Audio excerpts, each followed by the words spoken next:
Hey guys, welcome to the next episode in my series where I'm breaking down every topic in A-level maths. Today we're looking at surds.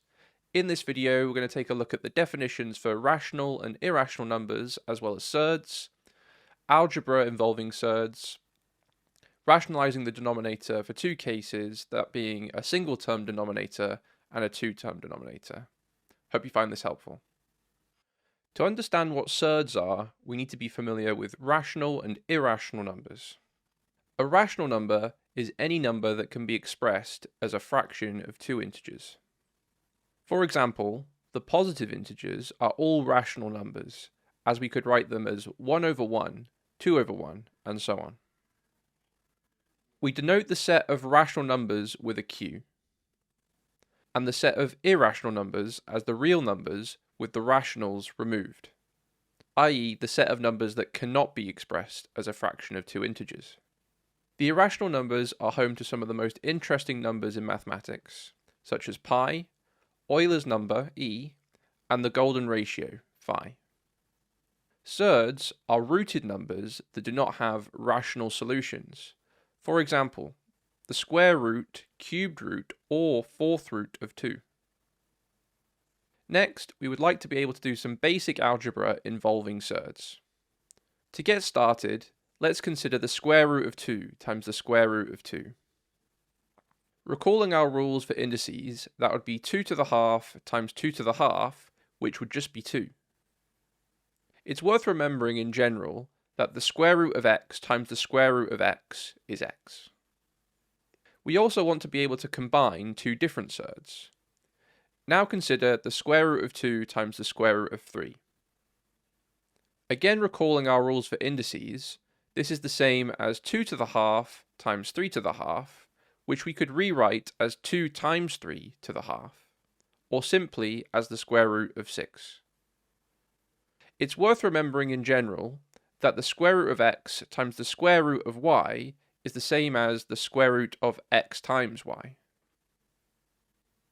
We need to be able to rewrite fractions with irrational denominators as fractions with rational denominators. We call this rationalizing the denominator. The first case we'll consider is fractions where the denominator only has a single term. For example, 2 over the square root of 3. To rationalize the denominator, we need to multiply the top and bottom of the fraction by the denominator. We can do this because the square root of 3 divided by itself is simply 1, and multiplying by 1 will not change the value of our fraction. Completing the multiplication, in the numerator we would get 2 lots of the square root of 3, and for the denominator, recalling what we learnt in the previous section, would just be 3.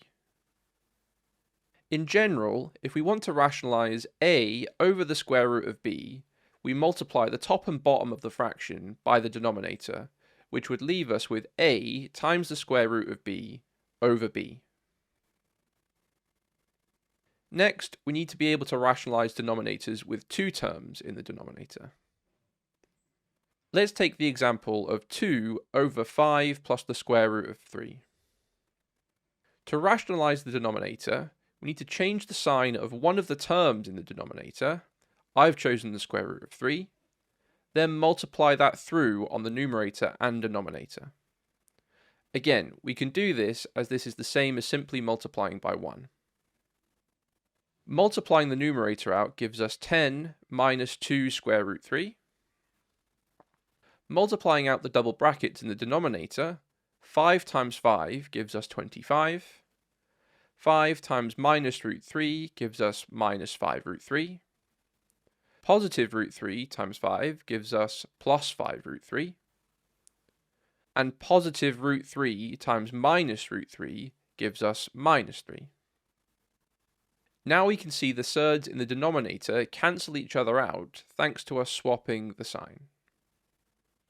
Simplifying the denominator, we get 10 minus 2 root 3 over 22.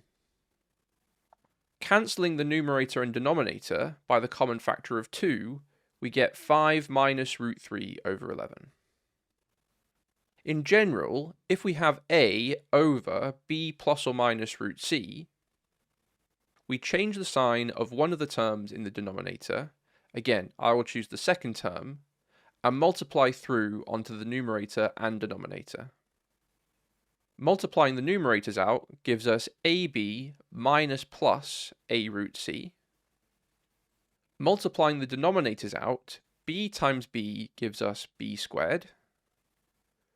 Multiplying B by minus plus root C gives us minus plus B root C. Multiplying plus or minus root C by B gives us plus or minus B root C. Multiplying plus or minus root C by minus plus root C will always give us minus C, as we either have a positive times a negative, or a negative times a positive. Again, we can see the surds in the denominator will always cancel, as we have minus B root C plus B root C, or plus B root C minus B root C. So in the end, we would have AB minus plus A root C over B squared minus C. So that's the end of the video, guys. Here's a little summary of everything we looked at today. If you found this video helpful, please drop it a like, that helps me out a lot, and consider subscribing to the channel to stay tuned for when I release new videos. Thanks, and I'll see you in the next one.